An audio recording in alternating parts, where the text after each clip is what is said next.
दिनों में आप लोगों को खास तौर से जो संस्कृत है उस जो संस्कृत विषय जो है उसके अंतर्गत मैंने बताया था उस दिन कि आज आप लोगों को पीयूषम जो द्वितीय भाग है उसका जो गद्य पद्य जो मिश्रित है यानी सेकेंड जो बुक है उसको पढ़ा रहे हैं। मंगलम पाठ जो है उसका 4 श्लोक का अर्थ आप लोगों को हमने बताया था और 5वां जो है रह गया था उसको बता रहे हैं, उसको ध्यान से सुनिए। चूंकि यह उपनिषद से लिया गया श्वेताश्वर उपनिषद से। अब फिर ध्यान दें 5 श्लोक मिला करके 4 उपनिषद से इसको जो है लिया गया है।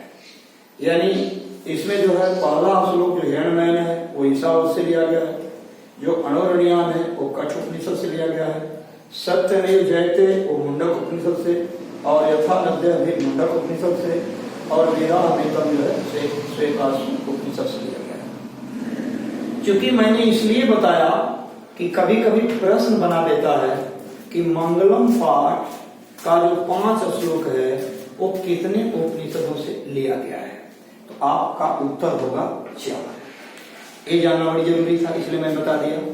अब देखिए श्लोक दे देगा और कहेगा कि यह किस उपनिषद से का जो है श्लोक है, तो ये भी जानना आप लोगों को जरूरी है। तो इसके बाद 5वां जो श्लोक है उसको सुनिए।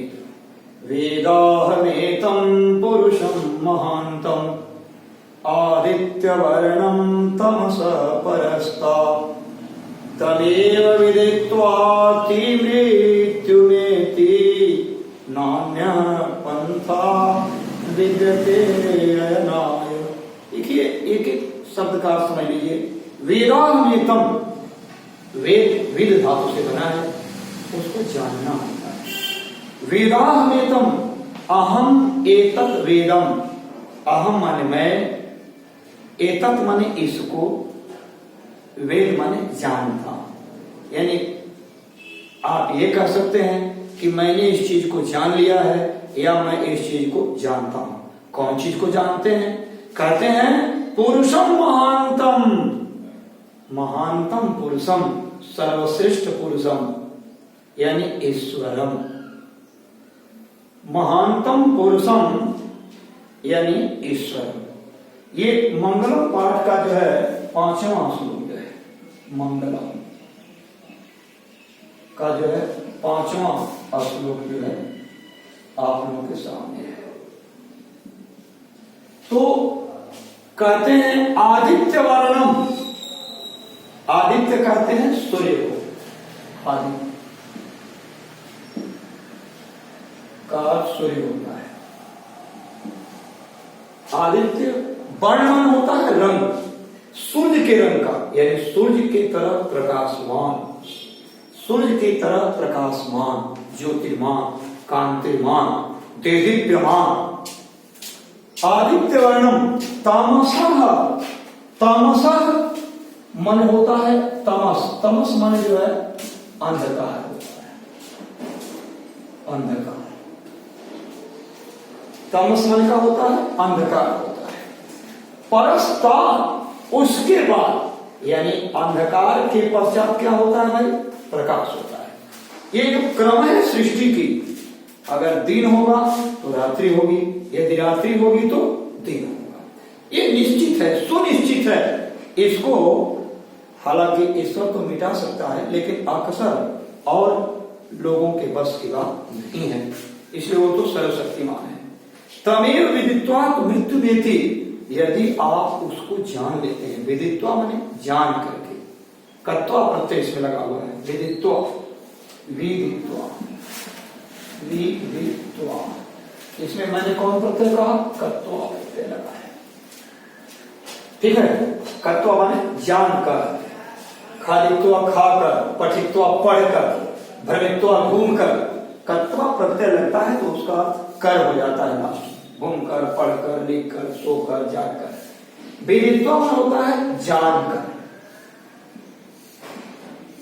जानकर। विदित्वा का अर्थ होता है जानकर।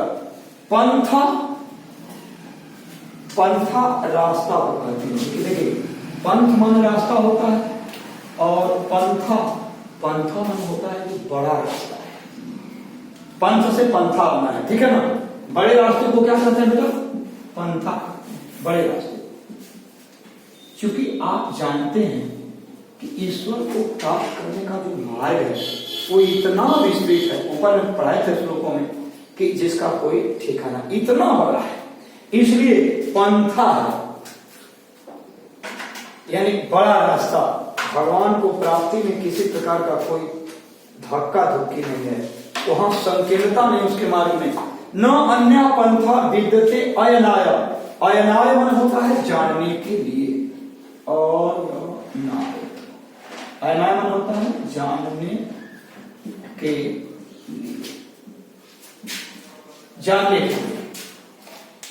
यानी न अन्य नान्य, नान्य, इसको विग्रह करेंगे हो जाएगा न अन्य। हालांकि समास में देखेंगे तो ये नए समास हो जाता है, नए समास, ये नए समास हो जाता है।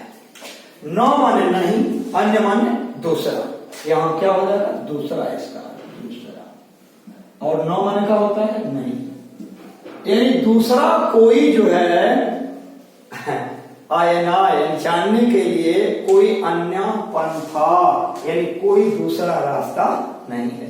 यानी ईश्वर को हम सत्य के मार्ग पर ही चलकर, धर्म के मार्ग पर ही चलकर हम ईश्वर को प्राप्त कर सकते हैं।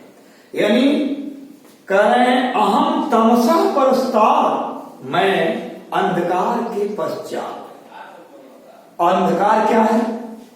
अज्ञानता का प्रतीक है। अंधकार जो है अज्ञानता का प्रतीक है। अंधकार, अंधकार अज्ञानता, अज्ञानता का प्रतीक है। जबकि प्रकाश जो है, प्रकाश जो है वो ज्ञान का प्रतीक है, ज्ञान का प्रतीक है। अब देखिए अंधकार अज्ञानता का प्रतीक है, प्रकाश जो है वो ज्ञान का प्रतीक है।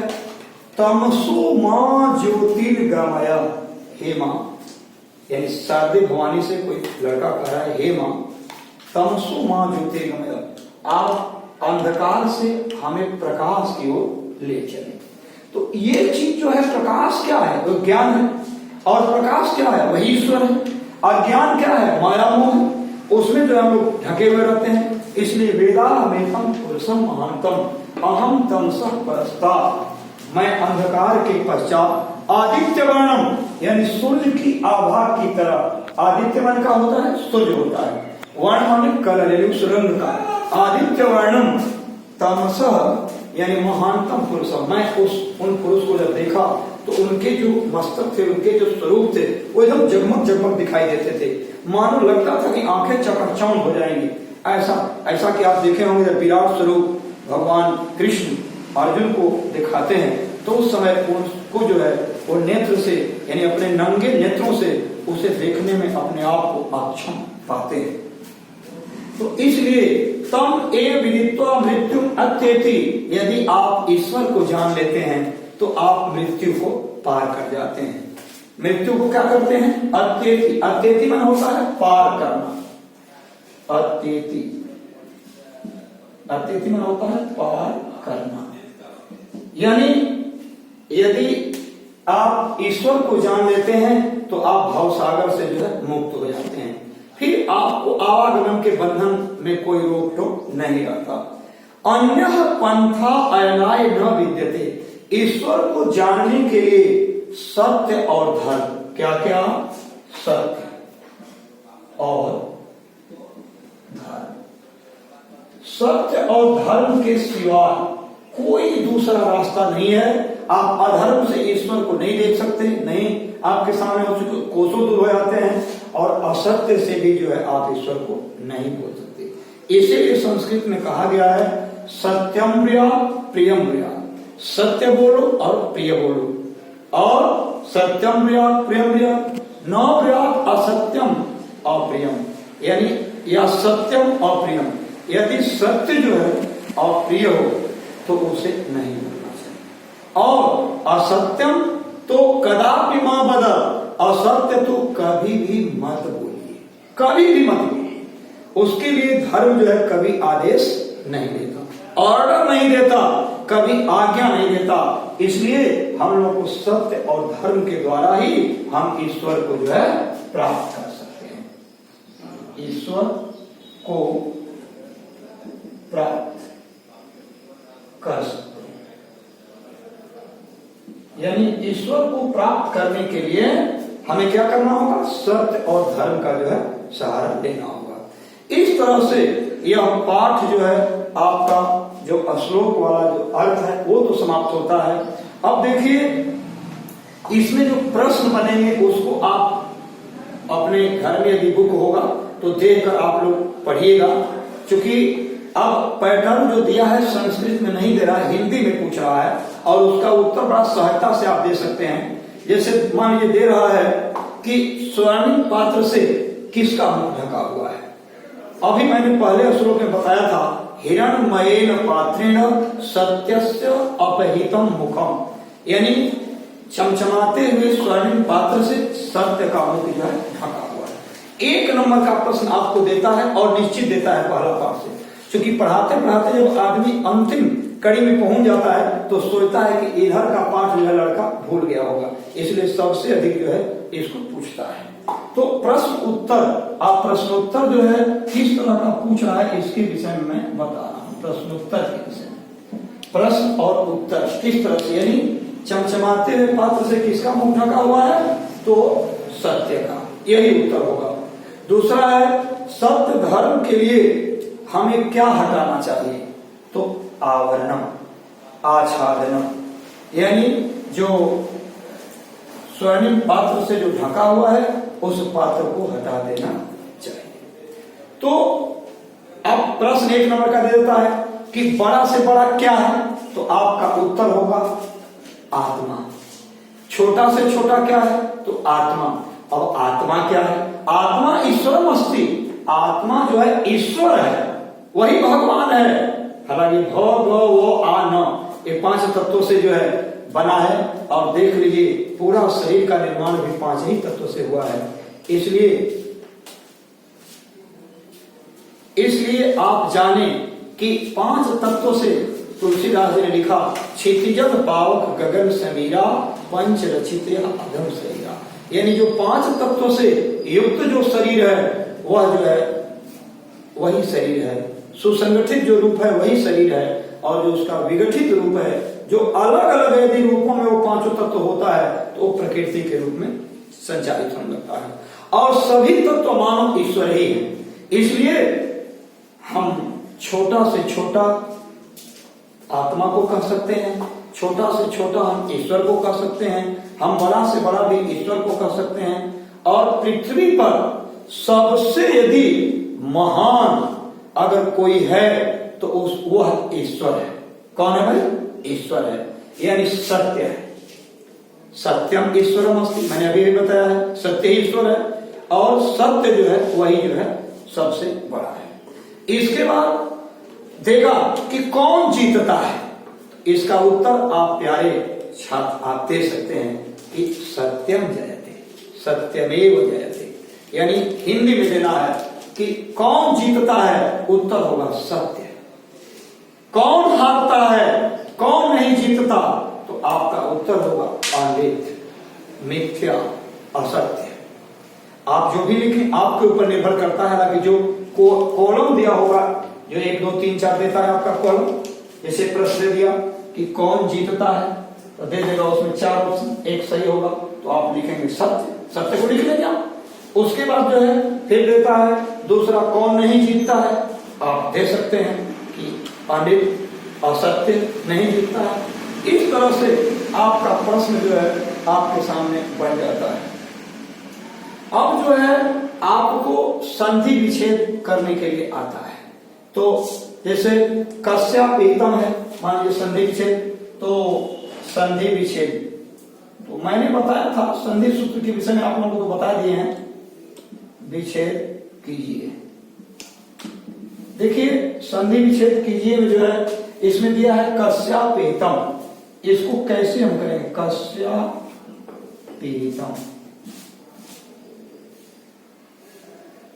कस्यापेतम जो है यह आपके सामने जो दिया हुआ है, इसको आप करेंगे क्या कि अब संधि विच्छेद करने के लिए मैंने बताया था आप लोगों को कि अकह सवर्णे दीर्घ, यानी अ मिलकर क्या हो जाता है? आ हो जाता है। अ मिलकर सूत्र है अकह सवर्णे दीर्घ, यानी यह दीर्घ स्वर संधि का जो है उदाहरण है। अब देखिए इसको कस्य को अलग कर दीजिए, यहाँ कस्य कर दीजिए, कस्य, और फिर इसको धन करके यहां बच गया है क्या हुआ? अपिहितम, यहां कर दीजिए अपिहितम। चूंकि मैं आप लोगों को बताया हूं ना कि स्वर संधि है, तो यहां स्वर का मेल होगा कि नहीं होगा? यहां स्वर से स्वर का मेल होगा तभी ना स्वर संधि कहलाएगा। यानी स्वर का जो है यहाँ स्वर से मेल है, इसलिए इसको जो है हम लोग स्वर संधि करते हैं। यहाँ कस्य में अ है कि नहीं? देखिए यहाँ अ है और प्लस यहाँ अ है, और जैसा कि मैंने आप लोगों को सूत्र के अनुसार बताया है कि अ और अ मिलकर क्या बन जाते हैं? आकार सवर्ण सूत्र दुर्ग से दीर्घ बन जाते हैं। दीर्घ माने आ हो जाते हैं, यहाँ आ। तो ये तरीका है आपका जो है संधि विच्छेद करने का। और यह जो है कस्यापेतम जो है, अगर मान लीजिए दे दिया कि कस्यापेतम जो उदाहरण है वो किस संधि का उदाहरण है, तो यहां आप उत्तर लिख देंगे जो है दीर्घ स्वर संधि। केवल संधि देगा तो आप स्वर संधि लिख देंगे। अगर केवल देगा कि संधि किस संधि का है, स्वर का, व्यंजन का, विसर्ग का, तो आप केवल स्वर लिखेंगे। लेकिन यदि ये देगा कि किस स्वर संधि का है, तो आपको लिखना होगा दीर्घ स्वर संधि का है। तो इस तरह से मैंने एक ठो जो बताया, इसके अनुसार जैसे अणोरणियान है, तो अणोरणियान जो है देखिए अणोर और अणोरणियान जो है,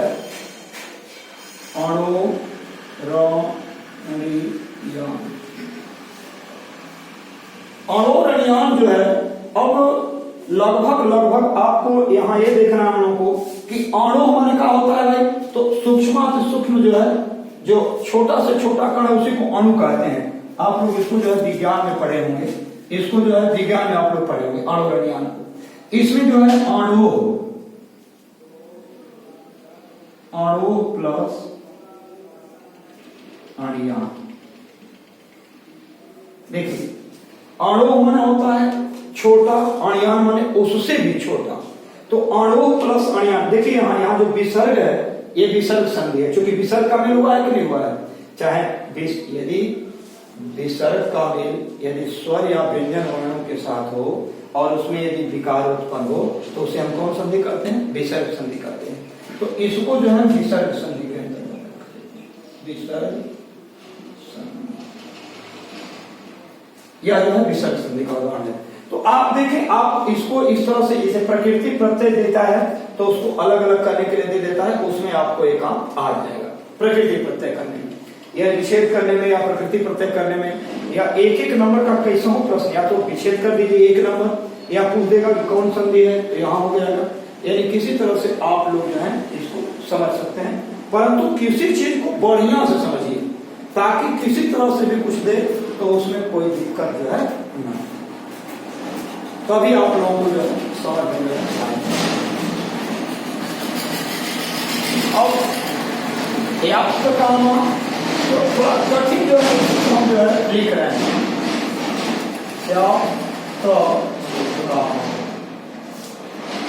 अब देखिए यहाँ ही प्लस आप काम।